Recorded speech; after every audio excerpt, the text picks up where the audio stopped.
বাঙালি যে ফাও পাইলে আলকাতরাও খায় সেটার একমাত্র উদাহরণ আমি আমার নিজেকে দিয়েই বুঝি। আমার প্রচণ্ড ঠান্ডা, এখনো ভালো হয় নাই। কাশি, মানে ঠান্ডাটা কমছে, কাশি এখনো রয়ে গেছে। তো এইখানে মানে ওইদিন তো রিলসের মাধ্যমে বললামই আইসক্রিমের প্রমোশন, বাট আমার আসলে আইসক্রিমটা খাওয়া উচিত ছিল না, বাট তারপরেও আমি আইসক্রিমটা খাইছি, মানে ফাও ছিল ফ্রি। তো ফ্রি দেখে আইসক্রিমটা খেলাম। আমার ভাবিরও হচ্ছে টনসিল অপারেশন করে আসছে, তারপরে ভাবিও খাইছে। এইটার জন্যই বললাম ফাও পাইলে আলকাতরাও বাঙালি খায়। তো বাসায় এসে রান্না করলাম। এখানে আজকে আমি ভাবছি যে আলু দিয়ে সেই কুমিল্লার আলুর ডাল রান্না করব, যেহেতু আমার হাজব্যান্ড এটা পছন্দ করে বেশ, আর একটা শর্টকাট ওয়েতে রান্না করা যায়, তাই ভাবলাম যে আলুর ডালটা রান্না করব। এখানে মরিচের গুঁড়াটা বেশি দিয়ে দিয়েছিলাম, উঠায় রাখছি, তাও দেখি ঝাল হয়ে গেছে।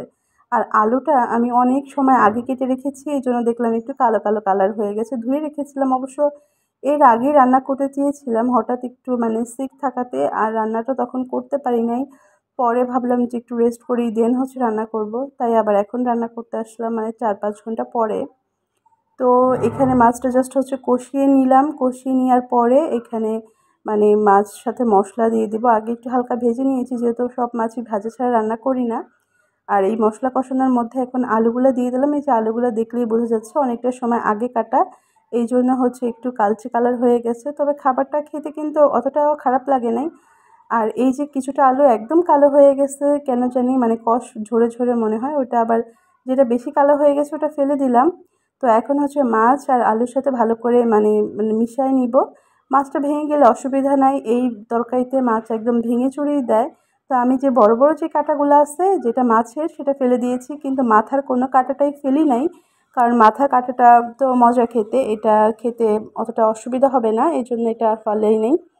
তো এখন হচ্ছে ঢাকনা দিয়ে আলুর সাথে মাছটাও কিছুক্ষণ কষিয়ে নিব, তারপর এখানে গরম পানি অ্যাড করলাম। তো গরম পানি দিলে নাকি তরকারির স্বাদটা একদম পরিপূর্ণভাবে পাওয়া যায়।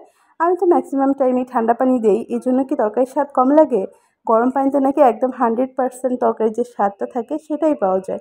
তাই ভাবলাম আজকে আমি একটু গরম পানি অ্যাড করি, যেহেতু আলুটা এমনিই কালো হয়ে গেছে অলরেডি আগে, আবার কেমন হয় রান্না করলে মজা হয় কিনা, এই জন্য একটু গরম পানি দিয়ে রান্নাটা করলাম। তো রান্নাটা মোটামুটি ভালোই ছিল। তা আলুটা সিদ্ধ হয়ে গেলে মাছগুলো একটু ভেঙে চুরে নেড়ে চেড়ে দিচ্ছি, যাতে একদম মাছটা আলুর সাথে মিশে যায়, খেতেও তরকারিটা একটু টেস্ট লাগে। তো সেই জন্য হচ্ছে এখানে রান্না করলাম। এই তো চুলায় বলক চলে আসছে, আর এখন হচ্ছে আলুটা চেক করে নিব। আর এটা কিন্তু প্রথমে রান্না করার সময় তেল দিয়ে কষিয়ে নিয়েছি, আবার লাস্টের দিকে একটু ফোড়ন দিয়ে দিলাম। এটার মধ্যে কিন্তু হালকা একটু 2-1টা জিরে, আস্ত জিরে দিলে সুন্দর একটা ফ্লেভার পাওয়া যায়। ওটা অবশ্য আমাদের এলাকায় যখন আলু ঘন্ট বা আলুর ডিম দিয়ে রান্না করি, তখন আমরা বাগারে বা ফোড়নে জিরা ব্যবহার করি। তো ফোড়নে জিরা বা কালি জিরা দিলে সুন্দর ফ্লেভারের সাথে খাবারটাও অনেকটা টেস্টি লাগে। তবে আমার হাজব্যান্ড জিরার ফোড়নটা পছন্দ করে না, তাই আমি আর জিরাটা দিতে পারলাম না। এমনি জাস্ট হচ্ছে একটা নর্মাল ফোড়ন দিয়ে দিলাম। রসুন কুচি, পেঁয়াজ কুচি দিয়ে এখানে একটু শুকনা মরিচ বা জিরা এগুলো দিলে ভালো হয়। তবে শুকনা মরিচটা আমি নিজে থেকেই স্কিপ করেছি, কারণ অনেকটা ঝাল হয়ে গেছে তরকারিটা। এজন্য ভাবলাম শুকনা মরিচটা দিব না, আর জিরাটা তো হাজব্যান্ডের জন্য দেয়া হলো না। এইজন্য তরকারিটা এমনিই ফোড়ন দিলাম। তবে খেতে খারাপ হয় নাই, মোটামুটি বেশ ভালোই হয়েছে। আলুর ডাল তো খেতে ভালোই লাগে। তো আলু তো পছন্দ। আলু তরকারি যেমনি রান্না করি তেমনিই মজা। এটা নতুন করে কোনো ব্যাখ্যা দেওয়ার কিছু নেই, আলু মজাই লাগে। তো আজকের মতো ভিডিওটা এই পর্যন্তই রাখছি। সবাই ভালো থাকবেন, সুস্থ থাকবেন। আবার কথা হবে নেক্সট ভিডিওতে। আর যারা এখনো আমার পেজে ফলো দেননি, অবশ্যই কিন্তু একটা ফলো দিয়ে দিবেন নতুন ভিডিও দেখতে হলে। না হলে কিন্তু আর কোনো ভিডিওই খুঁজে পাবেন না আমার। তো আমার সাথে থাকতে হলে অবশ্যই একটা ফলো দিয়ে দিতে হবে, আর কমেন্ট করে জানাবেন আজকের ভিডিওটা আপনাদের কাছে কেমন লাগলো। আল্লাহ হাফিজ, টাটা, টেক কেয়ার।